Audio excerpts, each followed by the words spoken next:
I always believed that silence was safety. When you grow up in a house where speaking your truth is treated like a crime, you learn to keep your thoughts buried deep, where no one can twist or mock them. My name is Leah, and for most of my life I was the invisible daughter of the Harris family, a family admired, envied, and worshipped by everyone who knew them. To the world, we were the picture of perfection. My father, Richard Harris, was a respected community leader, often seen shaking hands with politicians and businessmen. My mother, Evelyn, was a beloved charity organizer whose face often graced the local papers. My siblings, Sarah and Jason, were the shining stars. Sarah, the elegant social butterfly, and Jason, the charming athlete. And me? I was the quiet one, the background figure in family photos, the shadow who made their perfection look brighter by comparison. It's strange how a family can have everything: money, reputation, social power, and still feel like a prison from the inside. Every dinner at our house was a performance. My mother's laughter was loud and hollow, my father's voice commanding but practiced, and my siblings' smiles rehearsed to perfection. I used to watch them, sitting quietly at the far end of the table, wondering if anyone could see through the illusion. They never looked my way. They were too busy basking in the spotlight they'd built around themselves. If I dared to speak, my father would glance at me, a subtle frown silencing the words before they could form. My mother would add, "Leah, let the grown-ups talk," even though I was already 20. The truth is, I didn't hate them at first. I just wanted to be seen. I wanted them to notice that I existed outside the walls of their perfect little image. But every time I tried, I was reminded that my role wasn't to shine. It was to stay silent. My father once told me, "You'll ruin things if you start talking too much." Not everyone needs to know your opinions. My mother was more cutting. "Leah, you're not built for the spotlight. Let Sarah handle that kind of attention. You're different." That word, different, cut deeper than they knew. It meant I was an inconvenience to their performance, a flaw in their flawless act. Over the years, I stopped trying. I became what they wanted me to be: quiet, obedient, invisible. I'd sit through their charity events, pretending to smile for the cameras, pretending I was proud. But I saw things no one else noticed. I saw my father hand envelopes of cash to men in suits behind the charity tents. I saw my mother fake tears on stage while whispering cruel things about the very people she claimed to help. I saw Sarah destroy another girl's confidence just for wearing the same dress as hers. I saw Jason brag about cheating on his girlfriend as if loyalty were a joke. I noticed everything. I remembered everything. But I said nothing. That's the thing about silence. It builds pressure. And one day that pressure has to break. It started one evening when I overheard my parents arguing in the study. My father's voice was sharp, my mother's shrill. They thought I was upstairs, but I had gone to get my sketchbook from the living room. I froze behind the door as I heard him say, "If this gets out, we're finished. Do you understand? Everything we built will be gone." My mother hissed back, "Then make sure it doesn't. I told you to be careful with those receipts." My heart pounded as I realized what they were talking about: donations. The charity funds. My father had been using them to cover personal debts and investments. My mother was helping him hide it. I remember clutching my sketchbook so tightly that the corner tore through the paper. I wanted to storm in, scream, and expose them. But I didn't. Instead, I went back to my room, shut the door, and cried until my throat burned. It wasn't just about the money. It was about everything they stood for. Every lie they'd told, every false smile they'd worn, every time they made me feel like the broken one while living double lives themselves. That night, something inside me changed. I no longer wanted their approval. I wanted justice. The next morning, I tried one last time to confront them. I walked into the kitchen, where my mother was making breakfast like nothing had happened. "Mom," I began, voice trembling. "I heard you and Dad last night. You're stealing money from the charity." She froze for a second, then turned, her face calm but her eyes icy. "Leah," she said softly, "you have no idea what you're talking about." "I heard everything," I insisted. You're lying to everyone. Her hand slammed the counter, silencing me. Do you have any idea what will happen if people believe you? You'll destroy this family! You'll destroy your father! Her words felt like shards of glass. He's already destroying himself, I whispered. That's when she laughed. Cold, bitter, heartless. You think people will believe you? Sweetheart, you can't even keep a job. You barely talk to anyone. You have no friends, no influence, no credibility. If you open your mouth, they'll just think you're jealous. That's what you've always been, Leah. Jealous of your siblings, jealous of this family. Don't embarrass yourself, I wanted to scream. I wanted to tell her she was wrong, that I wasn't jealous. I was angry. But instead I just stood there, frozen. She turned away and started whisking eggs like our conversation had never happened. That was the moment I realized I would never win against them in their world. The world of charm, reputation, and lies. If I wanted justice, I'd have to play by different rules. Rules they didn't understand. It started as an idea, small, almost laughable. I was scrolling through social media that night, reading local news posts, when I saw a comment thread about corruption in community charities. People were speculating, accusing, and guessing, and I thought, what if I told them the truth? Not as Leah Harris, the quiet girl they'd all ignore, but as someone else. Someone faceless. Someone untouchable. That night, I created a new account. I called it Truth in Shadows. The name felt poetic, almost defiant. My hands trembled as I uploaded the first post. In this town, the people who claim to help the poor are often the ones stealing from them. You'd be shocked if you knew who they were. No names. No details. Just a spark. I went to bed expecting nothing. But by morning, the post had over 100 comments. People were guessing, connecting dots, and asking questions. Some even mentioned my mother's charity. I felt a strange rush. Fear and power blended into one. For the first time in my life, people were listening to my words, even if they didn't know it was me. Over the next few days, I added more. A vague story about a respected leader who lived off charity funds. A mention of a family of hypocrites who preached kindness while hiding cruelty. The town's online gossip forums lit up like wildfire. People began posting screenshots, rumors, and theories. The name Harris started to appear more often. My family noticed the noise but laughed it off. Some jealous loser trying to stir drama, my brother said. My father dismissed it as online nonsense. I watched them laugh, unaware that the storm had already started. Each night, I'd gather small bits of evidence. Copies of documents I'd seen on my father's desk. Pictures of receipts my mother tried to hide. Snippets of my siblings' messages that showed their cruelty behind their perfect smiles. I never posted them directly, just hinted, described, and let people connect the dots themselves. And they did. The account grew fast. Followers doubled every day. People sent me anonymous tips about other shady dealings in town. I became the voice of a community that had been silenced, the same way I had been. But what surprised me most wasn't the power. It was the freedom. For the first time in years, I felt alive. I didn't have to whisper.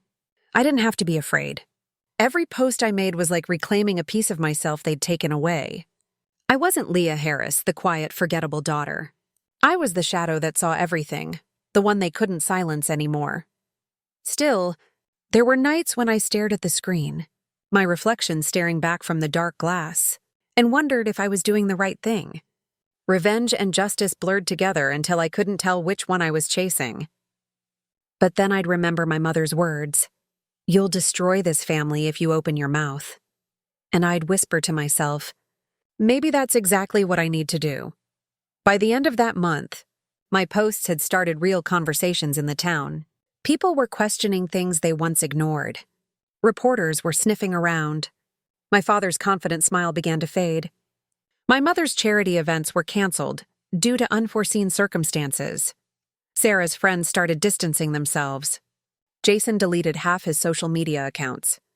I could feel their world trembling. And I knew this was only the beginning. I was still invisible in their eyes, still the quiet daughter they thought they'd broken. But now my silence was my weapon. They couldn't hear the storm coming, not yet. But I could. I could feel it building. waiting, ready to crash down on them with the truth they'd buried for years. They thought silence made me weak. But they forgot one thing: silence isn't weakness. It's preparation. And mine was about to end. It's strange how power sneaks up on you. One day, you're the quiet girl who everyone overlooks, and the next, your words, hidden behind a screen, can tear down an entire empire. That's how it felt. Each night, after everyone had gone to bed, I'd sit in the dark with only the blue glow of my laptop illuminating the room. The silence of the house was heavy, broken only by the faint ticking of the clock and the soft hum of the refrigerator. My family slept peacefully, unaware that the same daughter they ignored was becoming the shadow that haunted their every secret. My account, In Truth in Shadows, had grown beyond anything I expected. At first, it was just whispers, rumors carried by curious readers. But then, people began asking for proof. They wanted names, documents, and screenshots. And I had them. Oh, I had more than they could imagine. My father's emails detailing reallocated funds, my mother's messages coordinating fake charity invoices, my brother's text threads brag about exploiting someone for money, my sister's private chats mocked people she pretended to help. I hadn't gone looking for these things. They had always been right there, hidden in plain sight. They just never thought I was capable of seeing them. I began saving everything: photos, PDFs, recordings, messages. I organized them into folders named Truth, Receipts, and Judgment. It was obsessive, methodical. I didn't lie. I didn't have to. The truth was far uglier than anything I could invent. When I finally decided to post the first piece of hard evidence, a redacted receipt showing a charity donation redirected into a private account, the reaction was immediate. People flooded the comments. Is this real? Who's behind this? This looks like the Harris Foundation. And just like that, the cracks widened. My father's reputation began to wobble. Clients pulled out of deals. His proud face, once plastered across every local event, was suddenly absent from the papers. My mother's charity events started getting canceled one after another. Whispers of fraud spread through the community like smoke. Sarah's social media was filled with venom from people she had humiliated, and Jason's friends started ghosting him. It was happening, everything I'd imagined, everything I'd silently hoped for when I sat alone in my room as a child. It was all unfolding right before me. At first, I told myself it was justice, that I was finally balancing the scales. But late at night, as I scrolled through the chaos I'd created, it didn't feel like justice. It felt heavy, like holding a boulder in my chest that wouldn't let me breathe. The more their world crumbled, the quieter I became. The excitement that had once filled me with a strange electric thrill now made me uneasy. Watching my family unravel in real time was intoxicating, but terrifying. Because every time someone cursed their name, every time another article exposed their corruption, I couldn't escape the truth. I was the one pulling the strings. Then came the first family meeting. I remember sitting at the long mahogany dining table, pretending to scroll through my phone as my father's face turned red with rage. "Who the hell is doing this?" he growled, slamming a fist against the table. My mother's voice trembled. "Someone must have gotten inside information," she said. "Richard, maybe it's someone from the foundation." Jason accused Sarah of gossiping. Sarah screamed that Jason was the one with skeletons in his closet. It was chaos. Beautiful, poetic chaos. I sat silently, eating my dinner, pretending to be as shocked as they were. "Leah," my father finally said, pointing at me, "you spend too much time online. Have you seen anything?" I looked up slowly, met his eyes, and said, "No, Dad. But whoever's doing this, they're not lying." His face drained of color. My mother gasped softly, then quickly composed herself.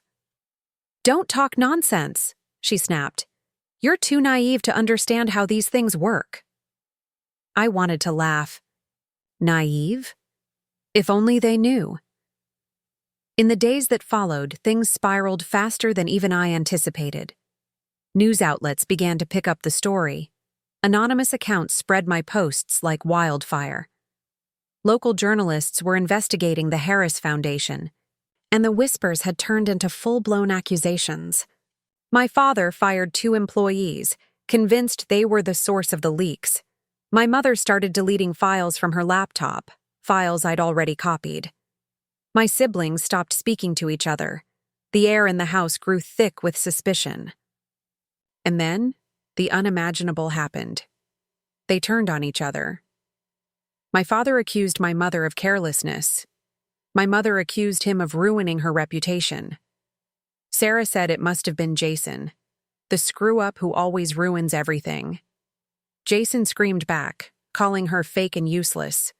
I watched it all unfold like an audience member at a play I'd written myself. Every insult they hurled was one they'd once thrown at me. Every tear they shed was the reflection of my own. They didn't know it, but I was giving them a taste of their own medicine, one bitter spoonful at a time. Yet, even as they screamed and broke things, a strange guilt began to creep in. Late at night, I'd stare at the glowing screen, scrolling through messages from strangers cheering me on. Finally, someone exposed them. "You're a hero. Keep going." But was I really a hero? Or was I just like them, cruel, manipulative, hiding behind a facade? I told myself I was doing this for justice, but deep down, I couldn't ignore the truth. Revenge had its own kind of hunger, and it was feeding on me. The breaking point came one evening when I found my mother crying in her office. Real tears, something I hadn't seen from her in years. "They're investigating us, Richard," she whispered to my father. "We could lose everything." My father stood there, stone-faced, his voice cold. "Then we fight back. We'll sue whoever's behind this." He paused. "We'll find them." I froze at the door. For the first time, fear seeped into my chest.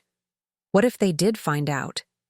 What if the person who had always been invisible suddenly became visible for all the wrong reasons? I wanted to stop, but it was too late. The account had grown beyond me. People had started sending in their own evidence. Anonymous sources with files, screenshots, stories of others the Harrises had hurt. It wasn't just my voice anymore. It was a movement. So I kept posting. But this time, I knew what I had to do. If this was going to end, it had to end completely, with a single blow that would leave no room for doubt or recovery. I spent days compiling everything I had. Every file, every photo, every secret. I turned it into one massive thread, one final story titled, "The Family That Fed on Lies." It began with a confession. For years, you've been told that the Harris family stood for kindness, charity, and honor. But behind their perfect smiles lies a web of deceit, greed, and cruelty. This is the truth they've hidden. Then came the evidence, pages of it. Transaction records, chat logs, screenshots of emails, and photos of secret meetings. I wrote it all with precision and calm, my words sharp as a scalpel. It wasn't anger anymore. It was clarity. I hit post at midnight. The reaction was immediate and explosive. Within an hour, my notifications were endless. Thousands of shares, comments flooding in, journalists tagging each other. People demanded answers. Others said they always suspected. By morning, it was trending nationwide. News outlets were running stories. The Harris name was everywhere, on screens, in headlines, on everyone's lips. I watched from my room as my family descended into panic. My father's phone rang nonstop. My mother screamed at her PR manager through tears. Sarah locked herself in her room. Jason threw his laptop across the floor. And me. I just sat there, calm, detached, watching the empire crumble from the inside. That night, something inside me broke too. Not from regret, but from realization. I thought I'd feel powerful, vindicated, but instead I felt empty. I'd exposed them, destroyed the illusion they'd built, but in doing so, I'd destroyed a part of myself too, the innocent part that once believed exposing the truth would set me free. Instead, it just made the silence louder. By dawn, the police had arrived. There were questions, documents being seized, and investigations opened. My father's name was officially under scrutiny, my mother's charity frozen. The perfect Harris family was finished. And as I watched the sun rise through my window, the world outside buzzing with the chaos I'd unleashed, I whispered to myself, "You wanted to be heard, Leah. Now they're all listening." But the victory felt hollow, because for the first time, I understood the weight of what I'd done. I hadn't just exposed my family, I had erased them. The girl they silenced was finally loud enough to be heard, but her voice was now the sound of everything falling apart. The morning after everything went public felt unreal, like waking up inside a dream that had already come true but left behind a strange emptiness. The world outside my window no longer belonged to the quiet, predictable routine I once knew. Reporters camped at the end of our driveway, their vans parked like vultures circling something dying. I could see camera flashes through the curtains and hear the distant murmur of voices asking questions no one inside dared to answer. My father's name trended across every platform, attached to words like fraud, embezzlement, and scandal. My mother's beloved charity was under investigation. My siblings' once flawless social media feeds were wiped clean overnight, their smiles deleted like lies they could no longer sustain. And me? I sat on the edge of my bed, laptop open, the last post from A Truth in Shadows still glowing faintly on the screen. My heart wasn't racing anymore. There was no thrill left, no fear, only an eerie calm. I had imagined this moment 1,000 times, the downfall, the exposure, the poetic justice. I thought it would feel victorious, like reclaiming something stolen. But as I listened to my family fall apart in the next room, I realized victory had no sound. It was silent, cold, heavy. They never suspected me. Not once.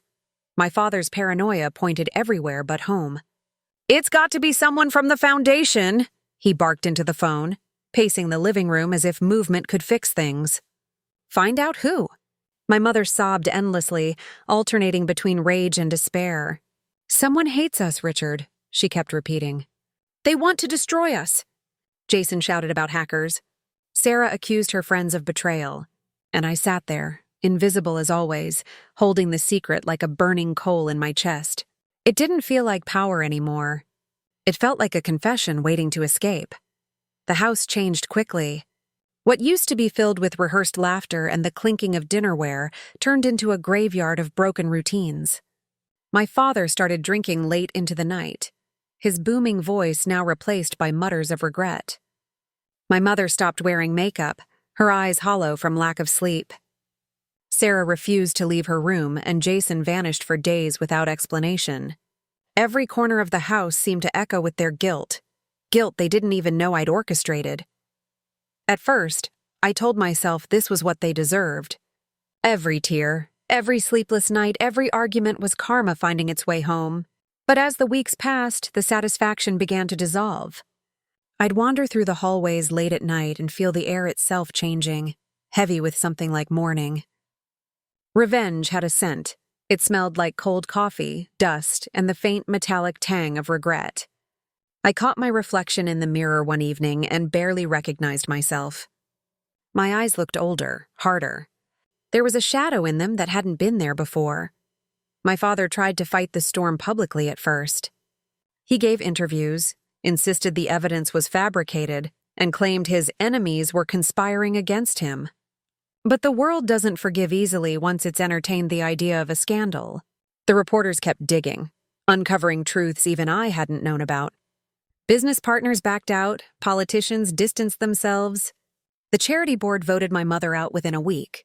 Then came the lawsuits, one after another, like a tidal wave no one could stop. Our phones rang endlessly. Friends disappeared.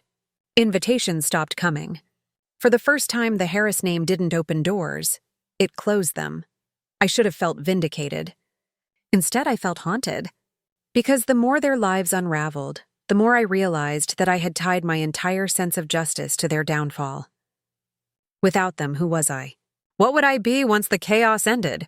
I'd built an entire identity on silence and secrets, and now that the truth was out, I had nothing left to hide behind. One night, I walked downstairs to find my mother sitting alone at the dining table, surrounded by piles of old newspapers. Her face looked smaller somehow, almost fragile. She didn't notice me at first. She was staring at a photo of us from years ago, a charity gala, all smiles and sparkling lights. "We were happy then," she whispered to herself. Or maybe we were just pretending. Her voice cracked on the last word. For a moment, I wanted to tell her everything. I wanted to admit that it was me, that her quiet, forgotten daughter had been the storm she never saw coming. I wanted her to finally look at me and see me. But when she looked up, her eyes were so hollow that I couldn't do it.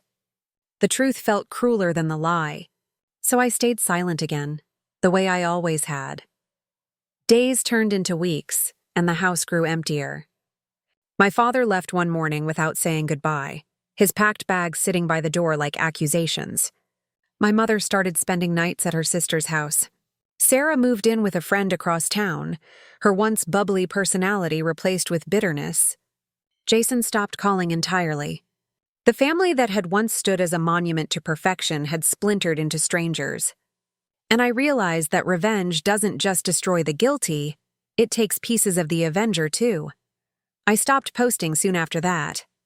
The account that once consumed my nights now felt like a ghost of who I used to be. The messages kept flooding in, people begging for more, asking for updates, praising me for taking down corruption. But I couldn't keep feeding it. The power that once felt righteous now felt toxic, like poison slowly seeping through my veins. One quiet morning, I opened my laptop and hovered over the delete button. I thought about everything that account had done, how it had given me a voice, a purpose, a weapon. And yet, it had also taken everything else. My family, my peace, my innocence. I clicked delete account. A small notification popped up. Are you sure? This action cannot be undone. I took a deep breath and whispered, yes.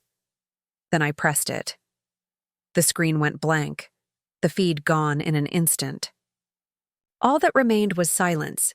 The same silence I had lived in for so long, now returned, heavier but final.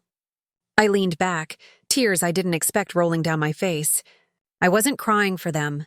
I was crying for me, for the girl who thought revenge would heal what silence had broken. A week later, I packed my things. I didn't leave a note. There was nothing left to say.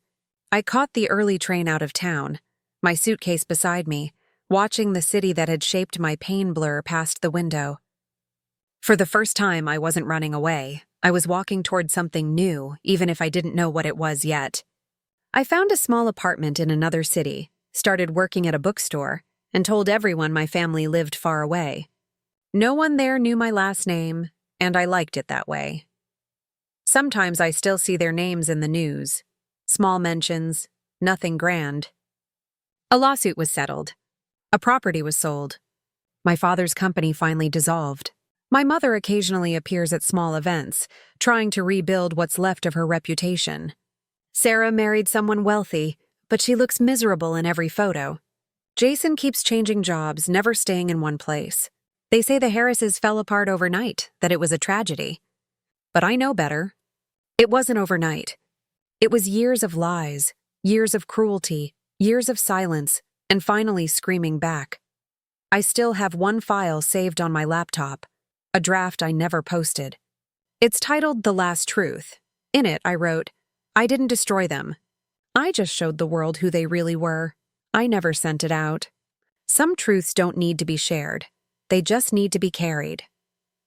Now and then, I walk past a cafe and see people scrolling on their phones, whispering about some new scandal. Part of me wonders if another truth in shadows is out there somewhere. Someone else exposing the darkness behind closed doors. I smile faintly when I think about it. Not because I miss it, but because I understand it. I know what it feels like to finally be heard after a lifetime of being silenced. And sometimes, on quiet nights when the city lights flicker outside my window, I whisper to myself, justice isn't loud. It doesn't come with applause or recognition. It doesn't announce itself with fireworks or fame. Justice is quiet. It's patient. It lives in the stillness after the storm, in the peace of knowing the truth no longer belongs to lies. Maybe someday they'll learn that too. But for now, I'm content living in the quiet. The girl they silenced has finally found her own voice, not in revenge, but in freedom. And though no one will ever know the name Leah Harris was once attached to on Truth in Shadows, that's the way I want it. Because the best kind of revenge isn't being remembered, it's being free.